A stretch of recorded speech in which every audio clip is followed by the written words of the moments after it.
যে পরিমাণ এনার্জি কিংবা এফোর্ট আমি একজন মানুষকে দিব, আমি ঠিক সেই রকম এনার্জি কিংবা এফোর্ট বিনিময়ে কিন্তু আশা করি। এর ভাই ব্যতিক্রম যদি হয় বা এর ব্যতিক্রম হইলে আমি কিন্তু সেখানে ভাই থাকি না, ভাই থাকবো না। ঠিক আছে, প্রায়োরিটি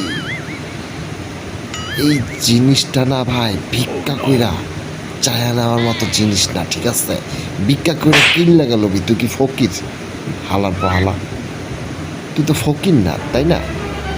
তো তুই ভিক্ষা করবি কেন? তুই প্রায়োরিটি জিনিসটা কেন ভিক্ষা চাবি? তুই একটা মানুষকে কেন কল দিতে বলবি? তুই একটা মানুষকে কেন মেসেজ দিতে বলবি? বল শালা চুতিয়া, তুমি আমারে প্রায়োরিটি দাও না কেন? কেন প্রায়োরিটি দাও না? তুমি আমাকে কেন ফোন দাও না? তুমি আমাকে কেন মেসেজ দাও না? তুমি আমাকে কেন